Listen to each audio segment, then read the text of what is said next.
We're with linebacker Spencer Hadley now. Spencer, we're here at Media Day, which means we're getting close to football season. How's it feel to know that it's just around the corner? Yeah, it feels good. It feels good. You start getting the itch this time of year, and so just excited.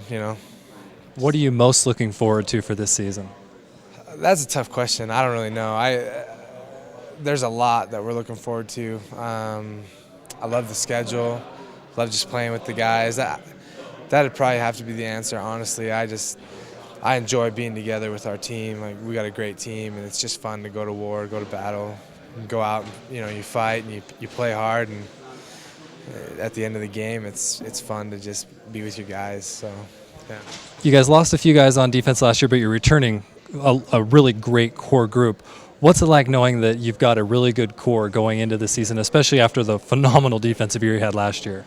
It feels good. It's a confidence booster, going in, knowing that you have guys that you're familiar with, that you trust, and whatnot. But at the same time, you're only as good as your worst player in a lot of cases, and we've got some question marks, some shoes to fill, and those issues will have to be addressed, now and when camp comes, and we'll have to fill those spots, and they're every bit as important as the guys coming back, and so there's a lot of things to look forward to with a returning class like we have, but there's also a lot to work for still, a lot of answers or questions to be answered. So it's exciting anyway. With all the changes in the offense, a lot of people are talking about this new offensive philosophy. We're going to go fast, we're going to go hard. What's the defensive philosophy going to be for this year?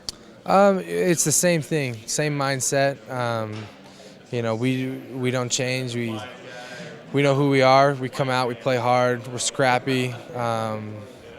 We finish every play. We finish the game. We fight to the end.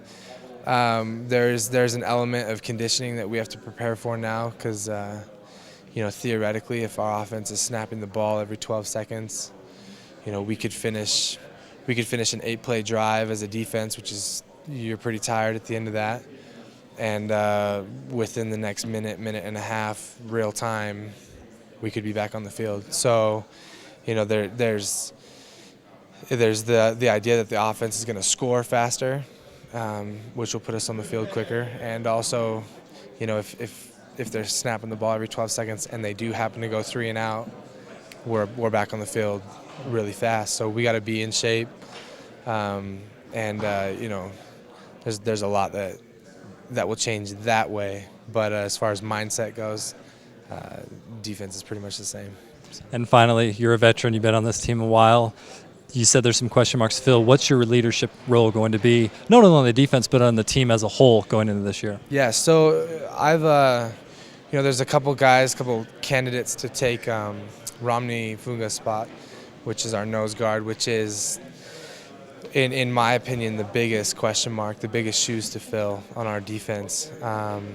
And so I've taken a couple of those guys that are prospects to take that position to start, and even those that won't start, but you've got to at least have 2 deep there, and I've pulled them aside and just had a few words with them and talked to them about, hey, how important that position is, and we believe that it's the kind of the starting block that our defense builds off of, and if you can have a guy there, a stud like Romney that we had last year, then your defense can be successful, and if you don't, then it can fall apart really quick. So I've pulled a couple of those guys aside and talked to them about how important that role is and how much we need them, and I think most of leadership is more what you do rather than what you say, so I try to be there in all of our training sessions and working hard, setting the tempo, and pushing guys to be their best, and I feel like that's my role, so that's what I do.